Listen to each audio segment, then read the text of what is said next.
Bueno, muy buenas tardes para todas, todos y todes. Mi nombre es Miriam Fernanda Suárez Rumique. Hago parte de la Coordinadora de Organizaciones Sociales, Ambientales y Campesinas del Caquetá, Cordosac, y también hago parte del equipo técnico y también de un colectivo de muralismo y graffiti llamado Caldera Gráfica Crew, el cual también pues hace parte de la coordinadora. A su vez, también hago parte del mercado campesino La Manigua, aquí en Florencia, Caquetá, en el cual es un proceso donde desde las mujeres campesinas y procesos campesinos se vienen haciendo todo un llamado a la soberanía y seguridad alimentaria en el territorio. Ay, me pueden decir, mi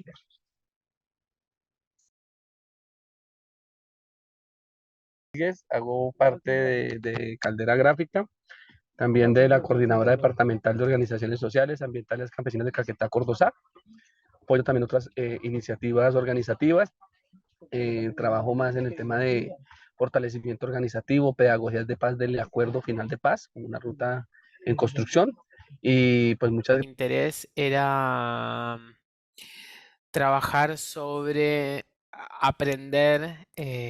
sobre luchas y colectivos que tengan experiencia trabajando el eje de justicia climática en los distintos territorios y un poco también aprender sobre distintos procesos de lucha que hayan tenido y en ese sentido por ahí saber un poco, bueno, por un lado, algo que nos interesa mucho es la idea de justicia climática agraria. Eso es algo nuevo que escuchamos de ustedes y tenemos mucho interés de saber cómo surge este concepto, cómo lo trabajan, de dónde viene, etcétera. Ese es un punto. Y otro de los grandes puntos que querríamos escuchar también son sobre sus propias experiencias de lucha que hayan tenido, que crean que son relevantes también para poder aportar a, a que otras personas puedan aprender de sus de la experiencia que tienen de sus luchas, digamos. Así que bueno, en principio serían esas dos cositas. Bueno, con respecto al tema de justicia climática y justicia climática agraria,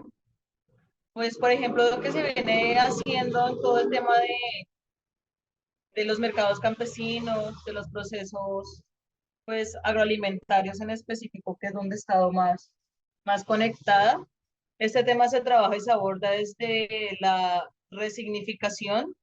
de todo lo que tiene que ver con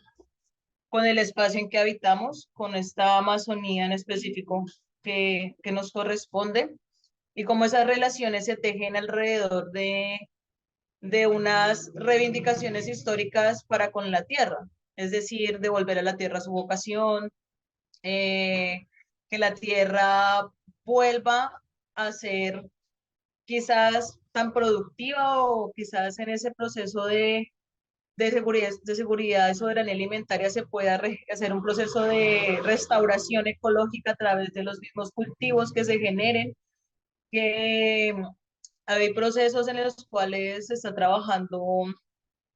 de la mano del bosque sin intervención directa, sino con lo que el mismo bosque da, con lo que el mismo bosque nos produce. Entonces,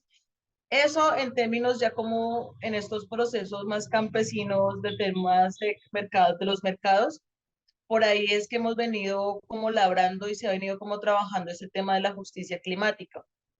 También como coordinadora, pues hemos impulsado espacios en los cuales nos hemos pensado como organizaciones sociales del territorio, como organizaciones que se encuentran y que también hacen parte como de estas grandes problemáticas ambientales en las cuales nos encontramos ahora.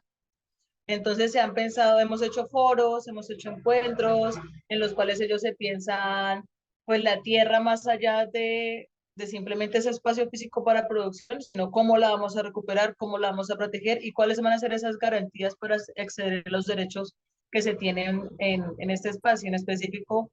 impulsar que se reconozca la Amazonía como sujeta de derechos, ya se supone que está, pero no sé ese qué esa implementación de lo que se ha venido trabajando en esos términos de los derechos de la Amazonía. Igualmente, pues es un tema que es bien bien arduo, es largo, y que se ha venido trabajando pues con las organizaciones de la mano, como te decía, con foros, con talleres y con encuentros en los cuales a través de la experiencia nos vamos dando cuenta que ya hay procesos en los cuales se vienen pensando esto de la restauración y demás. Entonces, no sé, la verdad, ¿qué más pudiera aportar? No sé si Rigo tenga ya algo más para decir. Igual. O que las experiencias significativas más que tenemos en torno a los procesos organizativos tienen que ver con la recuperación ambiental, con la protección de cuerpos de agua. La Caldera Gráfica este año y el año pasado, entre el año pasado y este año, perdón, estuvo generando una propuesta de recuperación de un humedal ahí en la ciudad de Florencia, Caquetá, un humedal que lamentablemente por la acción antrópica ha venido siendo más bien utilizado para desechos de aguas negras y demás residuales, y que desde una acción pequeña hemos tratado como de generar una concientización en torno a la defensa o a la defensa de la Amazonía a través de esa recuperación de estos espacios tan importantes. En eso vamos, es un proceso grandísimo, pero pues ya empezamos. Desde Cordosat se ha venido generando una coordinación en torno a cuatro ejes, dimensiones de trabajo. Una de ellas es la defensa y protección de la Amazonía. La otra tiene que ver con la implementación integral del Acuerdo Final de Paz. La otra dimensión de trabajo tiene que ver con el fortalecimiento organizativo, teniendo en cuenta que esta es la única garantía de que los procesos de cambio avancen, que las transformaciones de ese mundo que nos pensamos diferentes puedan avanzar, es el fortalecimiento desde la autonomía de cada propuesta organizativa. Y finalmente, la otra dimensión de trabajo es la comunicación para la acción. Creemos que la protección de la Amazonía, la implementación del Acuerdo Final de Paz, el fortalecimiento organizativo solo es efectivo si hay una comunicación interna y externa que permita aunar esfuerzos, compartir diferencias, generar convergencias a través de una apuesta en común, una proyección, un horizonte de acción común. Eso diría. Por ahí tengo una pregunta muy concreta que tiene que ver con por ahí dar un poquito muy breve de contexto de qué es el acuerdo de paz, porque probablemente surge en el debate y no todo el mundo sepa. Así que si lo se puede hacer muy breve, sé que es un tema muy complejo, pero Bueno, ¿qué diría yo? El Acuerdo Final de Paz es una ruta en construcción, una ruta de transformación que permite atender de alguna manera las causas estructurales que han generado el conflicto multidimensional colombiano. El conflicto armado es solamente un efecto de un conflicto social, político, cultural, ambiental, económico, de género, que ha venido padeciendo la sociedad colombiana y otros países. Pero en este caso, después de largos ires y venires, de intentos desde 1982, el Acuerdo Final de Paz se concreta no solamente como un documento firmado entre un gobierno, entre un Estado, el colombiano y una insurgencia como las extintas FAREP, sino realmente es el cúmulo de luchas, la recopilación de una cantidad de exigencias, de propuestas que venía generando el proceso social colombiano, étnico, popular, ambiental, de todos los sectores. Este acuerdo final de paz se firma en el 2016, pero tiene todavía unas cosas que mejorar en el entendido en que no todo pudo ser acordado. El tema de la justicia ambiental, el tema del acceso a la tierra, el uso a la tierra, el tema de generar un compromiso real con un enfoque territorial, un enfoque étnico, un enfoque de género que permitiera la participación efectiva, que permitiera la profundización de la democracia, lamentablemente fue sesgado gracias a una campaña que hizo la extrema derecha en contra del acuerdo de paz. Claro está, el acuerdo final de paz no es lo único, el acuerdo final de paz es solo un inicio, es un paso que había que dar y es un paso fundamental que en este momento originó algo muy importante y fue la elección del presidente y una vicepresidenta con una concepción de país alternativa. A elegir a Gustavo Petro y a la vicepresidenta Francia Márquez hace parte de esos logros que se empezaron a construir con la firma del acuerdo de paz. Entonces, el acuerdo de paz es una ruta en construcción que requiere ser apropiada. Ya fue aprobada,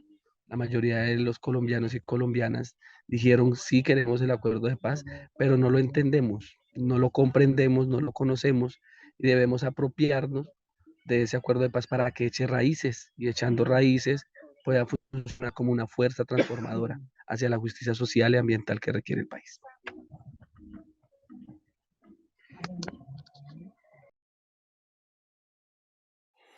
Otra pregunta que tengo vinculado a eso, ya que lo nombraste, para cualquiera de los dos, ¿no? Tiene que ver, la iba a hacer después, pero como lo nombraste, lo pregunto ahora, justamente cómo es el vínculo ahora con este nuevo estado y si tener a Francia Márquez como vicepresidenta y a Petro como presidente. eh, Afectó su trabajo político y un poco cuál es el vínculo también de las organizaciones sociales que están teniendo con el Estado y cómo puede o no estar colaborando, por ejemplo, con todo esto que están hablando sobre la recuperación de tierras y la justicia ambiental, cómo ven ustedes que esas cosas están avanzando o no en ese camino, digamos, en lo concreto, o por ahí en ejemplos o en cosas que estén sucediendo que nos puedan también graficar y ayudar a entenderlo mejor.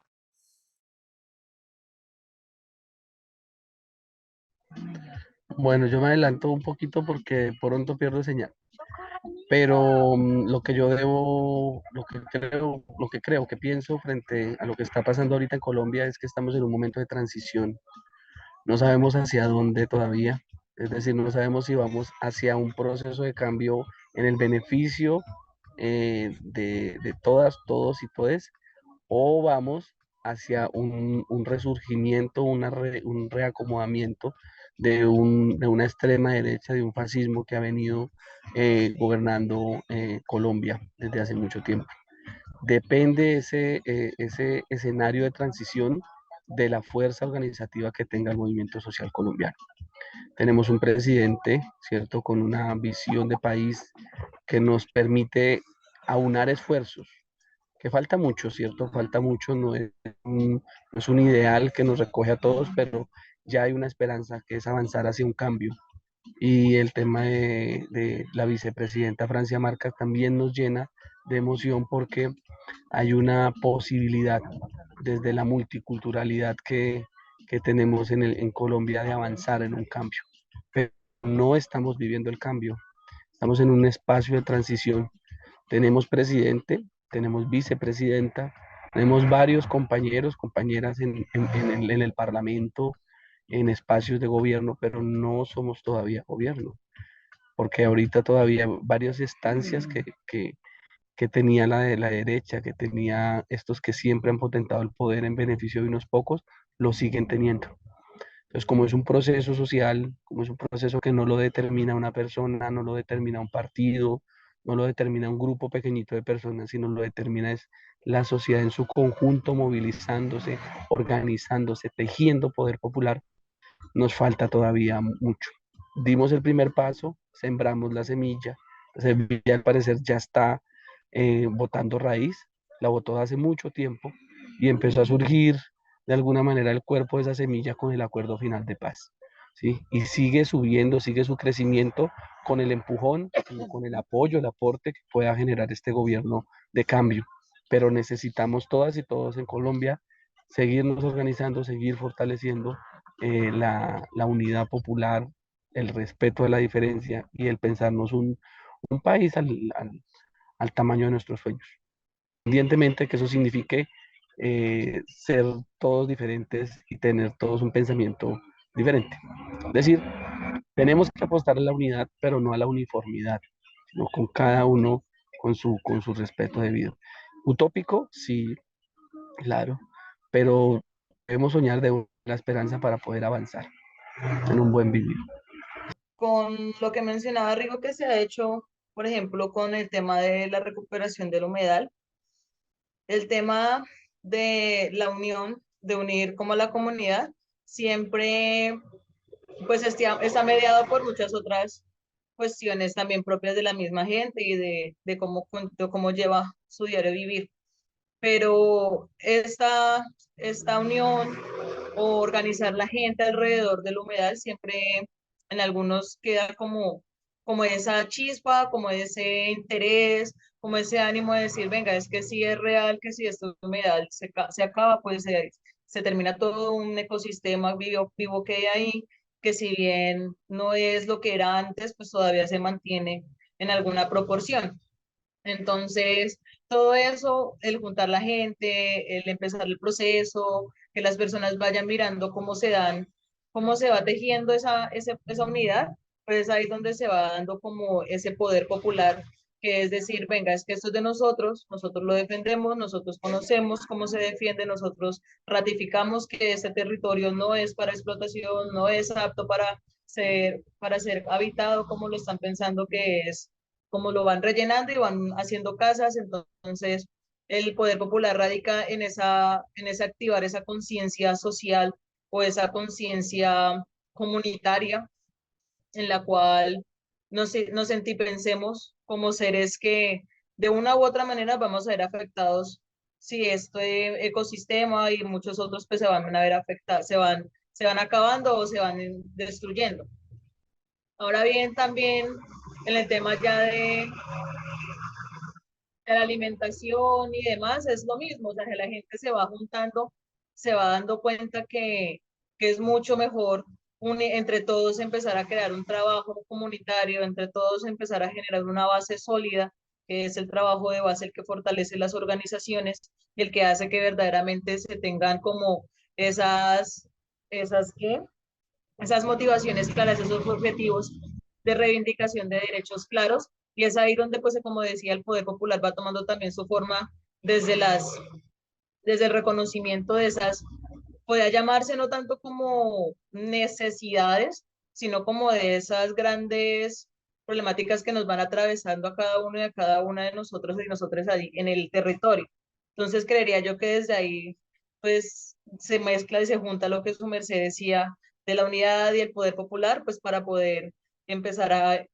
pues este tema de la justicia climática, poderlo llevar de la mejor manera desde las bases y que las bases también empiecen a generar procesos de recuperación, de, de transformación, procesos de restauración ecológica también, porque eso también se está generando en algunos espacios. Entonces creería yo que desde ahí, desde la juntanza, desde el conocimiento, desde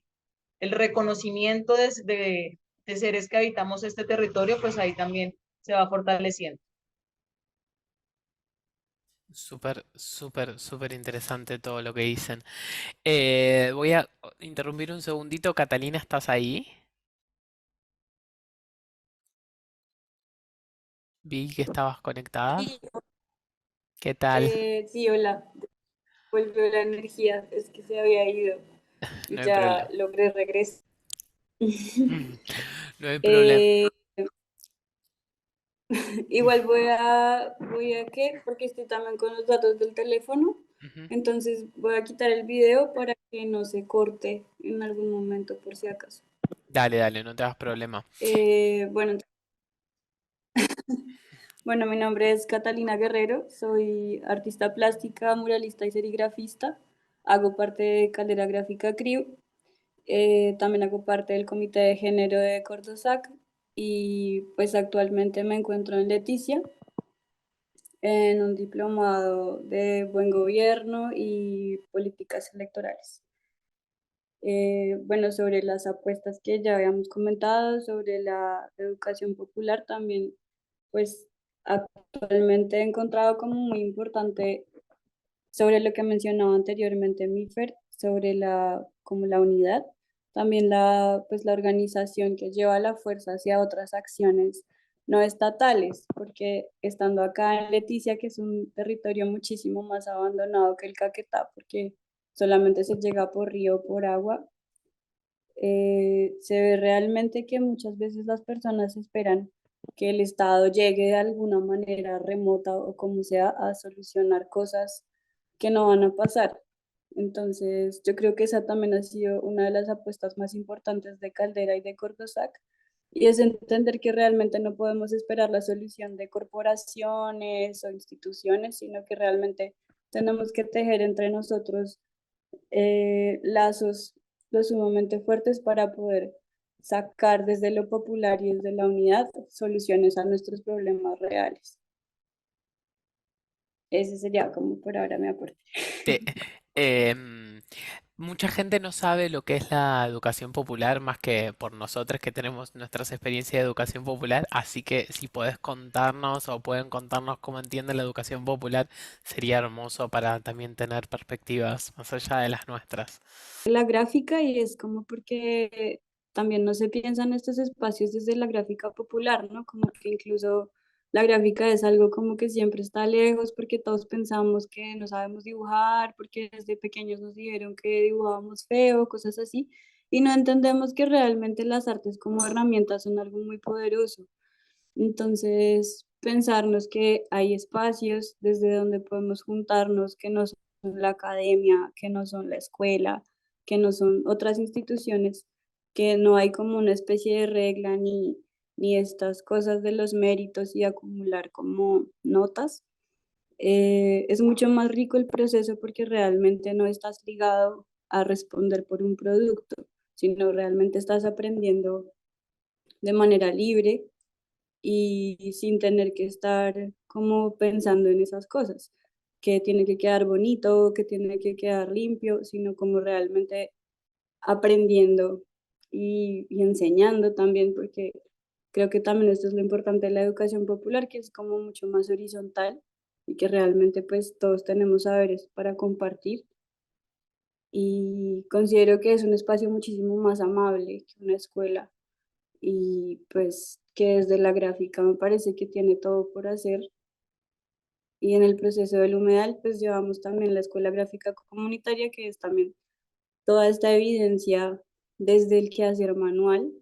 de todo lo ambiental. Entonces, ¿qué especies habitan ahí? Bueno, dibujémoslas. Bueno, ¿qué podemos hacer? Hagamos un fanzine, hagamos una publicación que pueda ser un medio de difusión de todo lo que pasa en este lugar. Como que todos tenemos cosas por decir y la gráfica es esa herramienta que nos ayuda. Como en el diálogo de saberes, en reconocer y entender que todos y todas y todos tenemos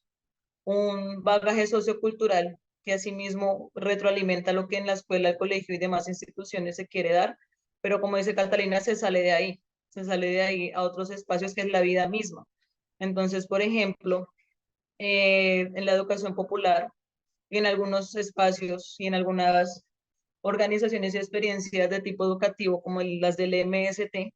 ellos aplican la educación popular desde el momento en que el niño aprende a leer. El niño nunca, el niño en el MST, en el programa de educación del MST, él nunca te va a aprender a leer de la A hasta la Z, sino que él para aprender a leer es que se va todos los días con su papá a sembrar los frijoles, a sembrar la yuca, a sembrar todo, y ese día el papá le dice, vea, eso se llama yuca, eso se llama plátano, esto se llama esto. Y ya con los golpes de sonido, plátano, les va enseñando que son 3 sílabas. Y ya cuando llegan a la escuelita que ellos tienen como proceso de MST, pues ya le dicen como, vea, es que el plátano son 3 sílabas y se escribe así, pero el niño ya sabe ya de una relación en su cerebro de qué es el plátano, de qué es la yuca, y que más allá del plátano y la yuca, como nos lo enseñan nosotros aquí en educación formal, es ese significado cultural que hay detrás de la yuca, el plátano y el maíz, por ejemplo. Que ellos, el plátano no es solamente el plátano por el plátano, sino que el plátano es toda una historia cultural, es todo un proceso. Y en eso se resume la educación popular, en el reconocimiento del diálogo, en el diálogo de saberes,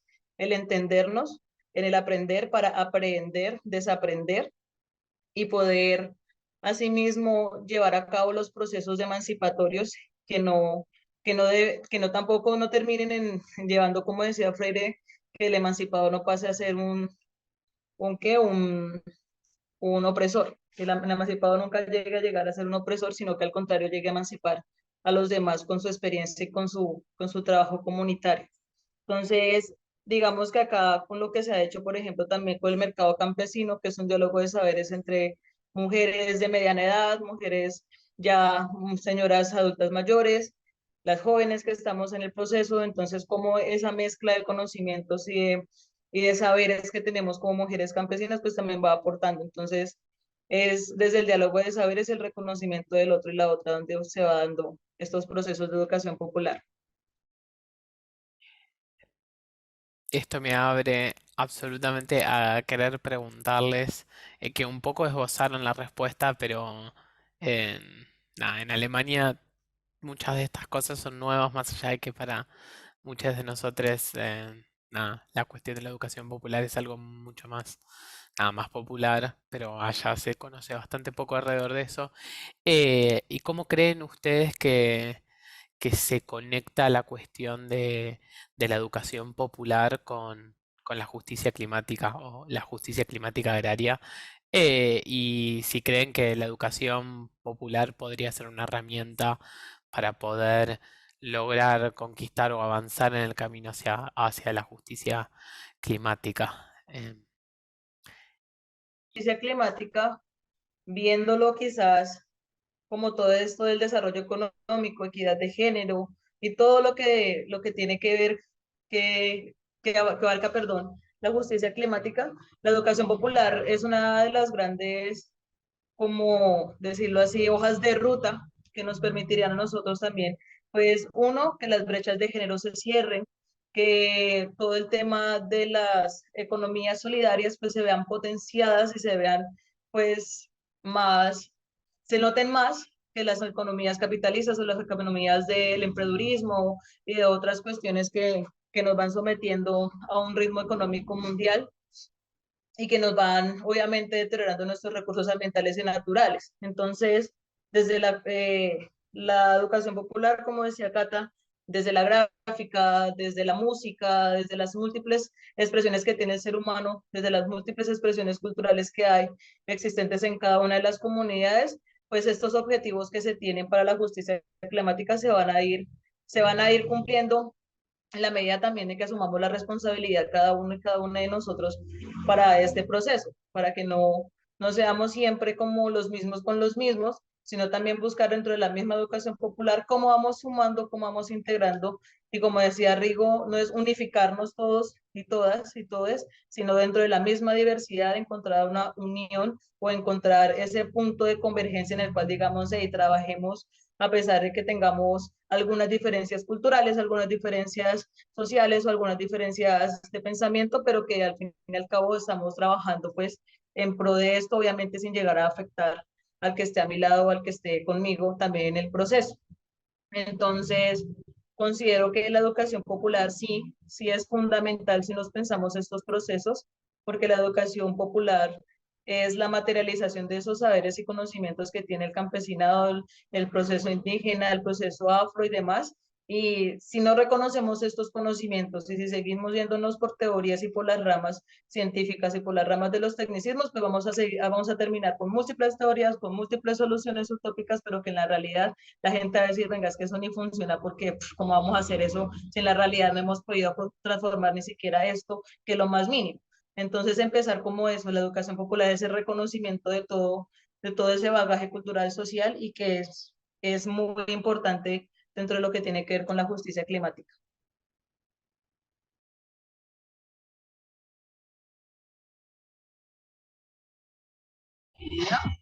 Carla, ¿está por ahí?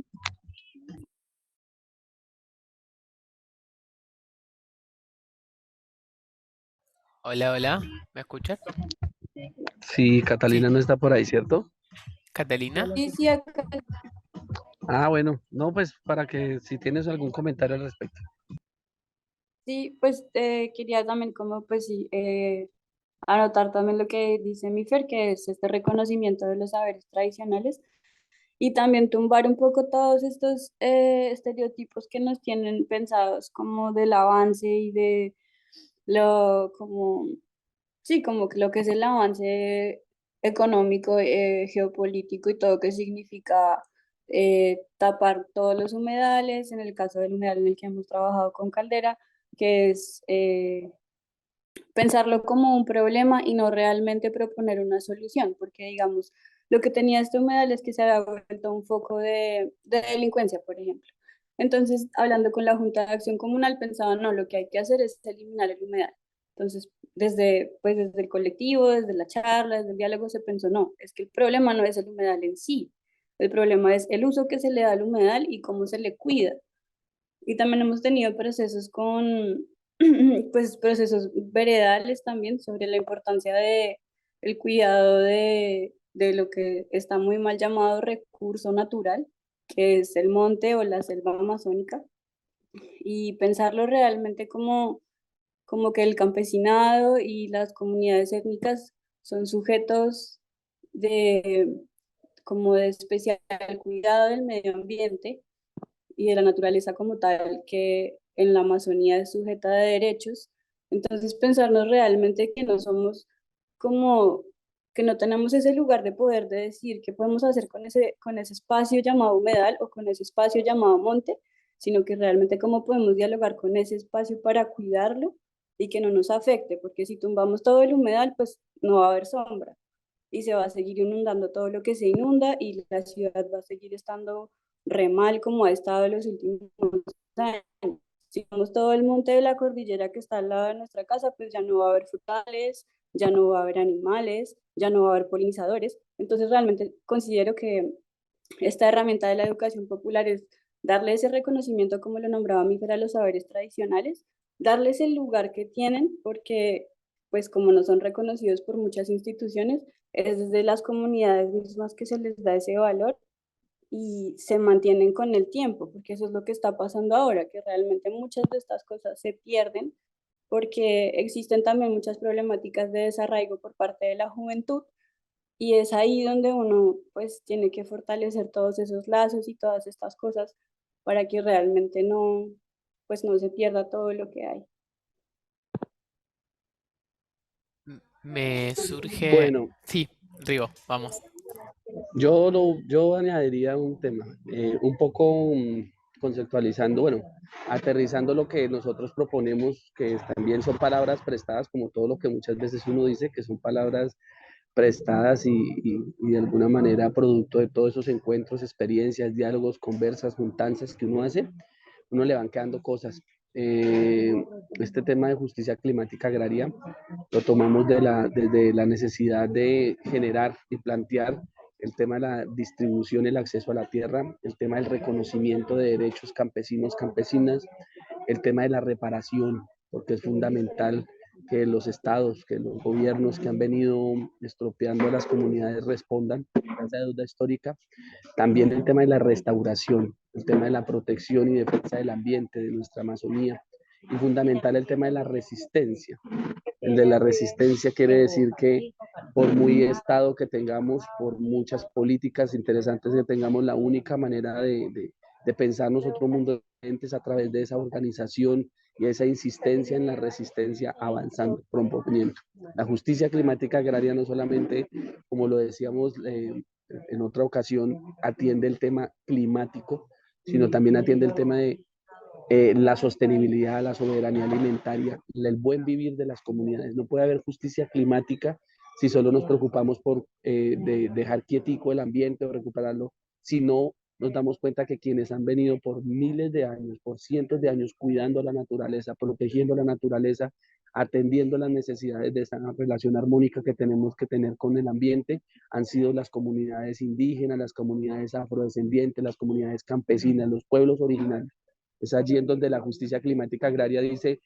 como que proponen en últimas, es sí hay que atender la crisis climática, pero tengamos en cuenta que unos están contaminando, quieren solamente pagarles a otros para que cuiden y lo que tenemos que generar es una justicia climática y agraria que permita que la gente, cuidando el ambiente, protegiendo la naturaleza, desarrolle un buen vivir, el buen vivir, no el vivir bien, porque el vivir bien es un tema ya dentro del capitalismo, sino el buen vivir, en suma causa. Eso es. En este mismísimo sentido ambiente con los que ustedes trabajan y si han tenido algunas experiencias donde han podido avanzar más o han podido frenar algún, algún proyecto y no solo frenar algún proyecto extractivista o de deterioro del medio ambiente, sino además que hayan podido hacer un buen trabajo de restauración y cuáles fueron las como los desafíos de esos procesos de lucha. Sería interesante también escuchar un poco de las experiencias más concretas. Bueno, si me permiten, yo lo voy a decir de manera general, pero lo que es Mifer y Catalina tienen varias experiencias supremamente interesantes que deberían presentarse aquí, por lo menos una o dos de cada una, porque las conozco desde su trabajo y desde su acción como sujetas políticas. En el departamento de Caquetá hay 43 bloques petroleros concesionados, hay 7 proyectos de hidroeléctricas que podrían afectar los músculos hídricos del Amazonas, hay varias concesiones mineras, pero lo interesante de eh, estos tristes datos tiene que ver con que el Caquetá, gracias al tejido organizativo, no ha sido, o sea, las multinacionales no han podido en contra de esa intencionalidad de la gente de decir no a la extracción petrolera, no a la extracción minera energética y no a las hidroeléctricas. Entonces, en el departamento del Caquetá, que hace parte de la Amazonía colombiana, en el momento no tenemos un bloque petrolero activo, a pesar de que ya pues están proyectados, son proyectados por unos estados por unos gobiernos que han venido vendiendo la Amazonía, pero gracias a ese tejido organizativo es que no se ha dejado pues que esto tome vuelo. Sí tenemos un gran problema que es la deforestación y esa deforestación es el efecto del incumplimiento del acuerdo de paz. Cuando sale la insurgencia de las extintas FARC-EP del territorio como el Caquetá, la deforestación aumenta un 400%. Es decir, que la presencia de la insurgencia de las FARC-EP en territorios como de la Amazonía tenía un papel fundamental. ¿Sí? No podemos decir que eran quienes protegían la selva, pero sí hacían parte de una propuesta organizativa que decía hay que proteger la selva, hay que proteger las aguas, hay que proteger nuestro territorio. Al salir las FARC-EP de los territorios, el Estado colombiano lo que hace es negociar el territorio. Como no pudo por el lado del petróleo, porque aquí se dieron varias protestas en contra del petróleo, como no pudo por el lado de las hidroeléctricas, empezó a incentivar, al igual que lo hizo hace unos 60 años, en unos procesos de colonización que hubo en la Amazonía colombiana, empezó a incentivar la ganadería. La ganadería es uno de los principales problemas que tenemos nosotros en la Amazonía colombiana, a pesar de que los medios de comunicación y varios se han interesado por vender la imagen de que son los cultivos de uso ilícito, de que es la siembra de la coca la que está devorando la selva. No es así. No es así, hay datos que lo demuestran, hay experiencias organizativas que lo demuestran y no es así. Sin embargo, en el tema de la deforestación tenemos de que el gobierno nacional de Iván Duque, el anterior gobierno, incentivó en un 200% la producción de carne en el departamento de Caquetá y en varios departamentos del Amazonas. Para sembrar vacas, para sembrar ganado, se requiere selva tumbada. Entonces aquí tenemos de que una vaca necesita 1 hectárea para poder subsistir. Entonces, si hablamos de 500 vacas, hablamos de 500 hectáreas que deben ser tumbadas, o de 1000 para darle la opción de que haya una rotación. Entonces, ese problema de la deforestación, insistimos que es el eco del incumplimiento del Acuerdo Final de Paz y es una problemática socioambiental que solamente se puede atender a través de un cambio de ese modelo productivo, de ese modelo de consumo devastador y deshumanizante. La mayoría de nosotros consumimos carne, bueno, a excepción de Catalina y Mifer, que son veganas, vegetarianas, veganas. Yo consumo carne, pero creo que aquí lo que también hay que señalar es que la carne que se produce en el Caquetá, que es el cuarto productor de carne a nivel nacional, no se consume en Colombia. Se está llevando para Europa, se está llevando para Oriente Medio, en donde lo están pagando muy bien, ¿sí? Y aquí los que producen la carne, pues no se quedan con la mejor parte, sino pues se quedan con lo libre. Entonces quería mencionar un poco más bien la problemática, porque las alternativas y las propuestas son varias y sé que mis compañeras van allí a presentar algunos de esos avances que evidentemente han surgido gracias a esa resistencia, insistencia, organización y persistencia que tenemos y a la cual hacemos parte. Le doy la palabra a las compañeras.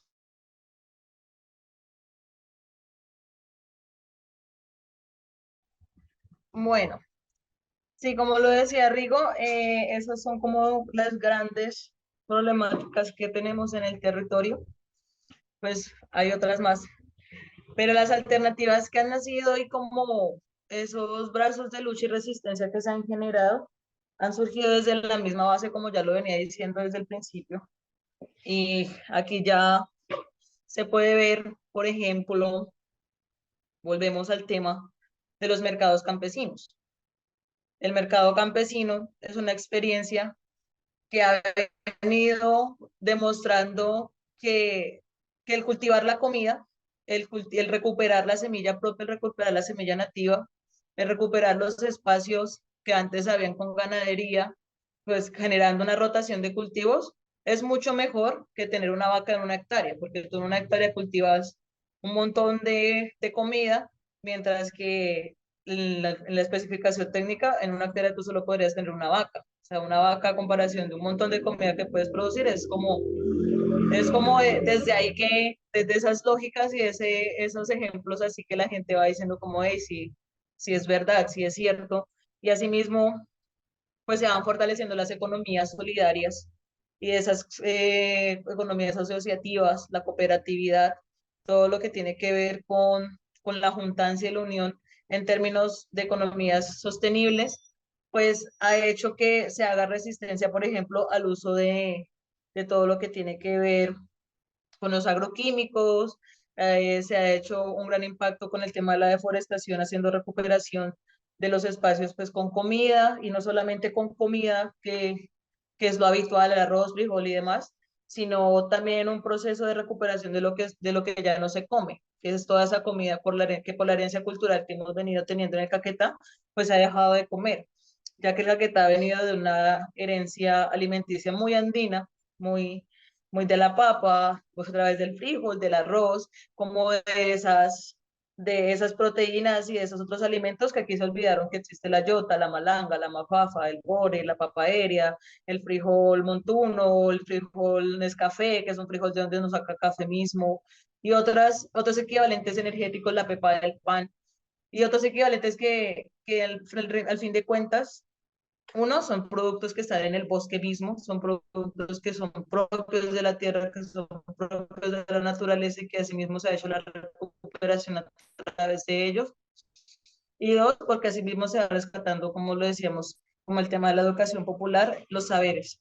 culturales, los saberes ancestrales que se van dejando con respecto con la comida. También he participado en un proceso grande en el que hemos hecho parte como, como colectivo y demás, en todo el tema de la defensa de la Amazonía, con otras organizaciones en las cuales hemos venido haciendo a través de la gráfica, pues toda una denuncia a través del muralismo y del graffiti, de lo que es el proceso de minero energético aquí en el Caquetá. Entonces, Caldera Gráfica, por ejemplo, tiene como acción la realización de un mural bastante grande que se encuentra en la ciudad de Florencia, en el cual mostramos las diferentes problemáticas y alternativas a lo que tiene que ver con la minería, con la ganadería, la corrupción y todas estas problemáticas que se ven, que nos aquejan como departamento. Entonces, la narrativa gráfica también ha sido una gran estrategia que nos ha ayudado para hacer esa acción directa no violenta en la cual plasmamos un mensaje, plasmamos una reivindicación, una consigna, pero que a la vez la gente se siente identificada, se siente también armonizando un espacio, no armonizando los espacios con los murales, porque en muchos de los casos en los que hemos llegado a trabajar, en casi siempre se hacen los murales es con la comunidad y con las personas. Entonces, a través de ese sentir y pensar de las gentes se ven reconocidos en la gráfica.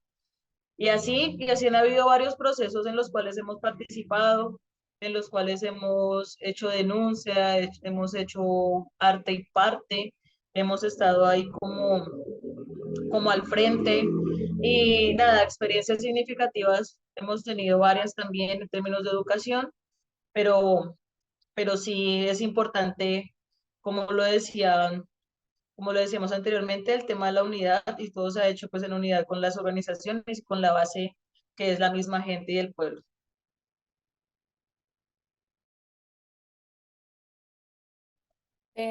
Bueno, ahí también quisiera anotar que el mismo, es como la misma característica de el Caquetá y la Amazonía de que sea como un territorio tan agreste y tan abandonado por el Estado, también le blinda un poco de este tipo de cosas, porque aunque pues es algo muy triste que realmente muchísimos de los productos que se siembran en el Caquetá no puedan salir a los municipios del Caquetá, sino que se traigan, pues que los alimentos se traigan de otros departamentos y sea más barato y mejor traerlos de otros lugares que sembrarlos en el mismo lugar, pues igual también es importante pensar ese tipo de cosas, que realmente el hecho de que esté como tan grave el tema de vías también es bueno para que realmente todo este tipo de problemáticas no lleguen hasta esos lugares. Igual pensar eso también, como que así como es bueno es malo. Y igualmente, la explotación petrolera pues ha estado siempre ahí, han habido derrames, se han denunciado, se han hablado también. Y, y también pensarnos como también muchas problemáticas que existen en cuanto a la siembra desde los 80, porque la ganadería es una problemática que no está solo ahora y que no es solamente para producir carne, sino lácteos, está la leche, el queso, todo esto. Entonces, también pensar que hay otro tipo de economías sostenibles y que realmente dependen de lo mismo, de poder reconocer esos saberes tradicionales, que es como, bueno, no solo sabemos hacer queso, también sabemos hacer pan, también sabemos hacer todos los productos que mencionaba anteriormente, Mifer, cacao, chocolates de otro tipo de teobromas, de otro tipo de frutos que son endémicos de la región, como la arazá, como poder rescatar realmente, bueno, no rescatar, recoger realmente todos estos frutos y visibilizarlos y fortalecerlos, porque la Amazonía no es para que esté dando vacas, leche y queso realmente. Entonces, como que pensar realmente cuáles son los saberes que nos pueden dar de comer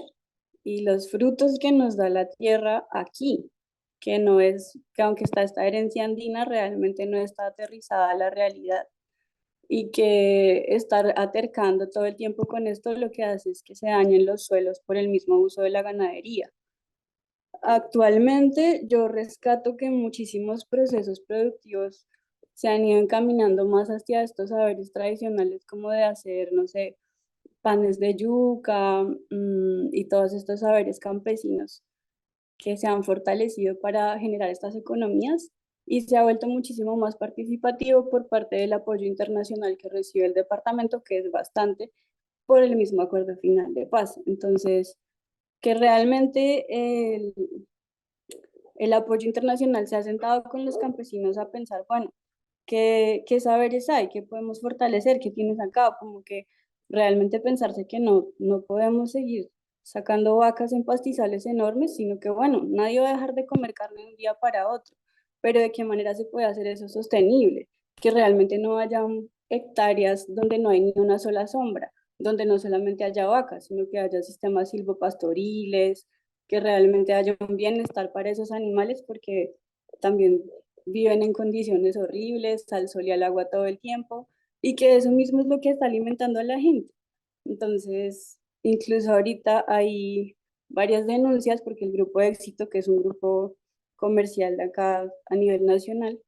se le rastreó esa carne que estaban vendiendo y viene de Chiribiquete, que es el escudo guayanés, que es, pues, es la selva amazónica,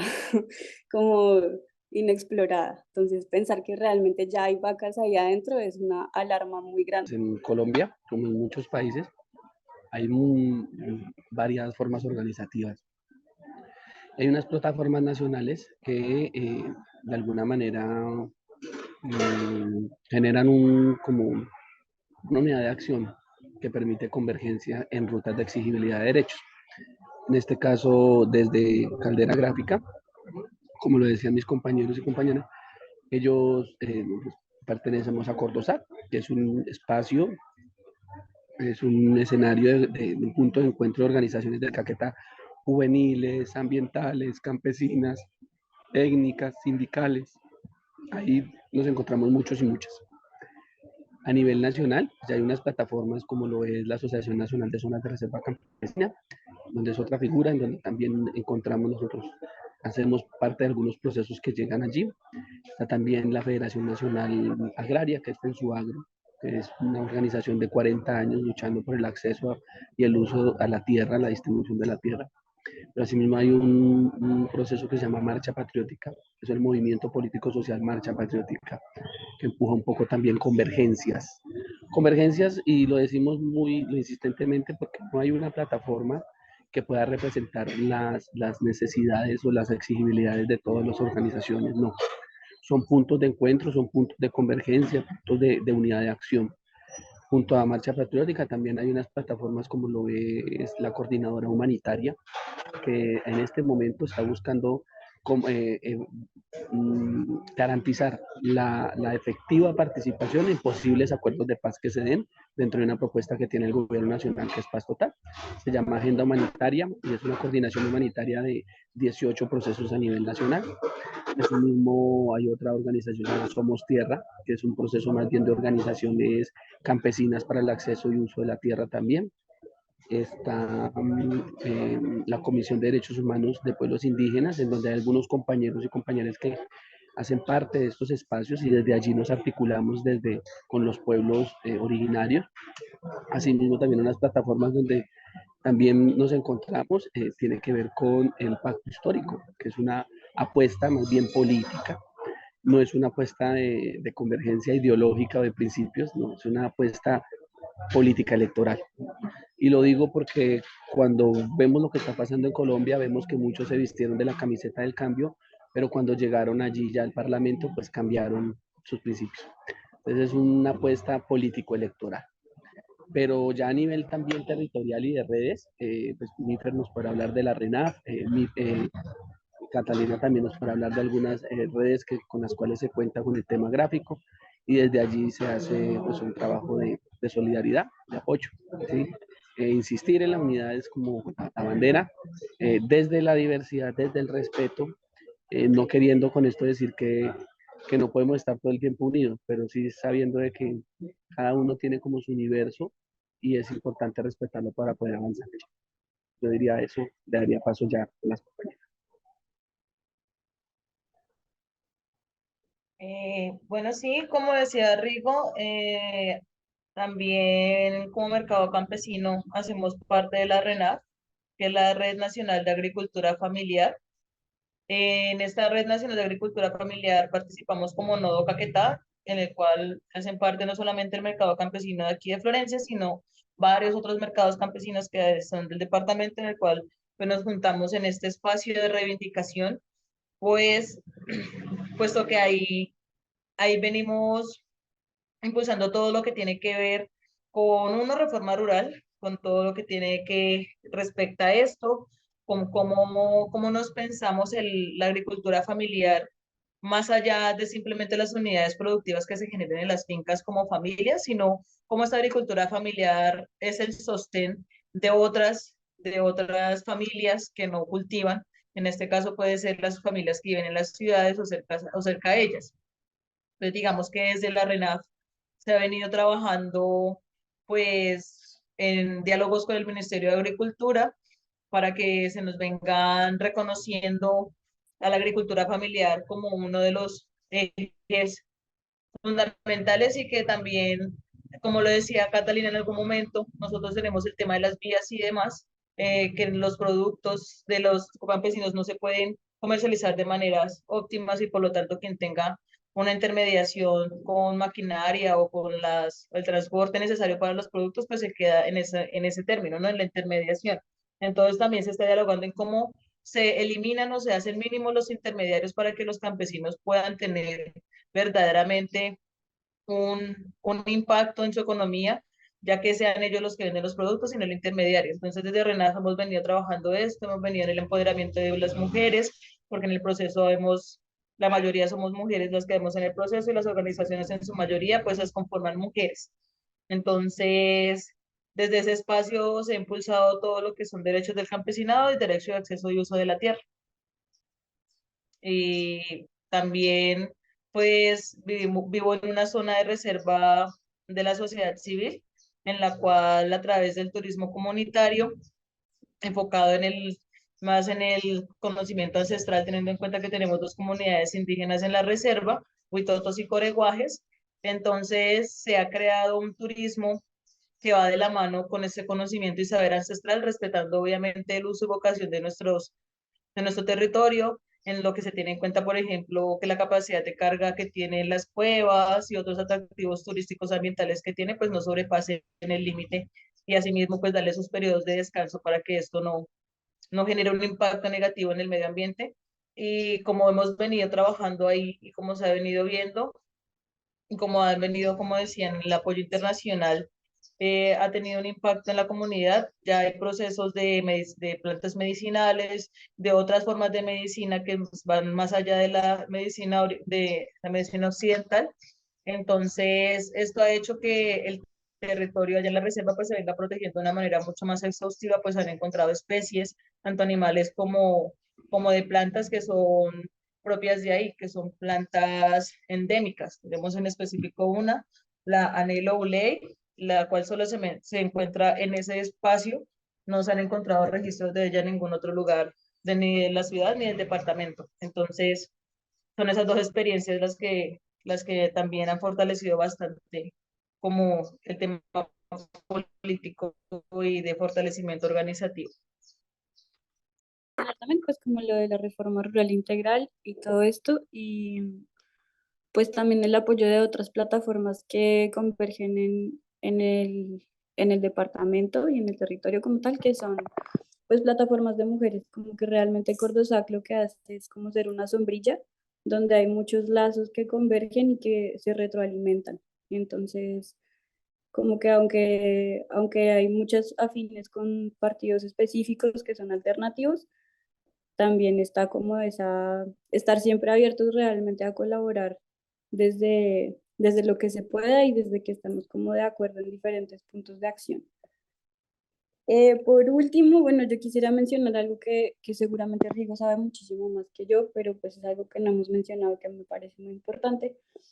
y que tiene que ver como también con la producción, porque hablamos de la deforestación por la ganadería, pero también es importante mencionar que en la Amazonía como tal, una problemática muy grave ahora es la siembra de de cultivos de uso ilícito y que es un tema muy delicado porque realmente las comunidades que lo siembran son pues comunidades que realmente no tienen otras alternativas para subsistir y para tener otro tipo de entrada económica realmente. Entonces, se ven como criminales, se ven como crímenes ambientales, la siembra de la coca, la marihuana, entonces, como que ese es un tema muy delicado del que también es importante hablar, que no sé si se vaya a tocar aquí, que es otro de los problemas que hay aparte de la ganadería en el territorio. Mm, y pues que igual alimenta otro montón de problemáticas de, pues, de grupos armados y otro tipo de cosas. Entonces, pues no sé, si yo lo dejaría como hasta ahí. De las consignas o exigencias que podríamos aprovechar para socializar mediante este espacio es que busquemos escenarios de diálogo y de juntanza, de intercambio de experiencia. Vea que en todas partes del mundo estamos haciendo cosas y muchas veces no nos conocemos entre nosotros y parece que como que estamos solos en una pequeña isla se siente uno y no es así. Todas y todas estamos haciendo muchas cosas. Las micro resistencias son igual de importantes que las macro resistencias y creo que es importante reconocernos para conocernos como esos promotores de cambio, como esos constructores de otro mundo que es posible. Eh, Estar muy pendiente de lo que pasa por allá en Europa y en otros países, en el sentido de lo que están sus gobiernos y sus estados enviando a Colombia en el proceso de paz. Gracias a la comunidad internacional esto ha avanzado, pero sí es importante meterle un poco más de veeduría para saber a dónde realmente están llegando estos fondos. Nosotros tuvimos la oportunidad de 3 semanitas de estar por allá en Hannover con Miriam Fernández. Nos dimos cuenta que allá la gente está supremamente comprometida en el tema de la solidaridad, pero es importante también tener en cuenta que hay mucha gente que se está aprovechando de eso y que es importante ser muy cautelosos y es importante generar esas veedurías que obliguen a los estados, a los gobiernos, ser transparentes con el uso de los recursos que se emanan de los impuestos de todas y todos. Nosotros tal vez tengamos una percepción un poco crítica frente al papel del Estado en una sociedad. Pero lo que sí es cierto es que todo lo que compramos, todo lo que usamos, todo lo que consumimos genera un impuesto. Y de esos impuestos llega plata, en este caso llega dinero a espacios como Colombia, y es importante que ojalá esos recursos, esos apoyos llegaran a las comunidades, a las organizaciones del territorio, para que se generara realmente un apoyo más efectivo y que no se lo usufructuaran otras personas que están viviendo desde el discurso. A ustedes muchísimas gracias, un abrazo enorme por aquí desde la Amazonía colombiana y en sintonía y totalmente atentos. Disculpas por las tardanzas y los tropiezos que tuvimos para el espacio. Le doy la palabra a mi Feria. Muchas gracias.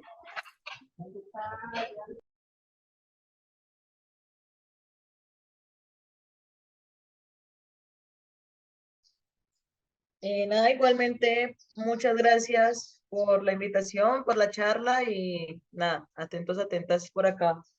a lo que surge, lo que podamos apoyar y aportar.